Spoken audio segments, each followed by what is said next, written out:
একটা নাম যেটা উচ্চারণ হলেই ডিফেন্ডারদের হৃদস্পন্দন থেমে যেত। রোনালদো।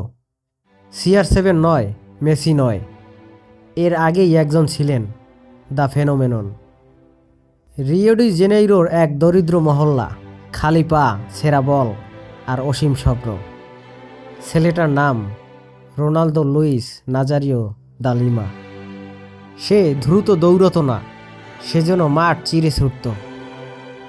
ডিফেন্ডার পরে যেত, গোলকিপার অসহায় হয়ে তাকিয়ে থাকত। 17 বছরেই ব্রাজিল দলে অভিষেক, 19 বছরেই বিশ্বকাপ ফাইনাল। বিশ্ব তখন বুঝে গিয়েছিল এটা সাধারণ প্রতিভা নয়, এটা প্রকৃতির ভুল। সে যেখানেই খেলেছে সেখানেই তৈরি করেছে আতঙ্ক। বার্সেলোনায় এক মৌসুমে 47 ম্যাচে 47 গোল। ইন্টার মিলানে সে ছিল একা পুরো দলের সমান। রিয়াল মাদ্রিদে গ্যালাক্টিকোসদের মাঝেও সে ছিল আলাদা।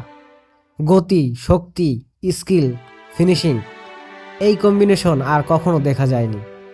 ডিফেন্ডাররা তাকে মার্ক করত না, তারা বেঁচে থাকার চেষ্টা করত।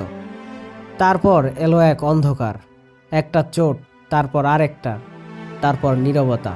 হাঁটু ভেঙে পড়ল, কেরিয়ারও ভেঙে পড়ল। স্টেডিয়ামের আলো নিভে গেল, ডাক্তার বলল আর পারবে না। সেই রাতে রোনালদো গোল মিস করেনি, সে নিজেকে হারিয়েছিলেন। বিশ্ব ঘোষণা করেছিল R9 শেষ, কিন্তু কিংবদন্তিরা প্রশ্নের উত্তর দেয় মাঠে। 2002 বিশ্বকাপ, অদ্ভুত হেয়ার কাট, ভারী শরীর, লোকজন হাসছিল, বিশ্লেষকরা সন্দেহ করছিল, কিন্তু গোলপোস্ট জানত সে ফিরে এসেছে। গ্রুপ থেকে ফাইনাল, 8 গোল। ফাইনালে জার্মানির বিপক্ষে 2 গোল, ব্রাজিল চ্যাম্পিয়ন। রোনালদো কাঁদছিল, কিন্তু এবার আনন্দে। সে শুধু বিশ্বকাপ জেতেনি, সে জিতেছিল অসম্ভবের বিরুদ্ধে যুদ্ধ। আজ আমরা নম্বর 9 বললে একটা ছায়া এখনো দাঁড়িয়ে থাকে। সে নিখুঁত ছিল না, সে দীর্ঘদিন রাজত্ব করেনি, কিন্তু যতদিন খেলেছে ফুটবল তাকে ভয় পেয়েছে।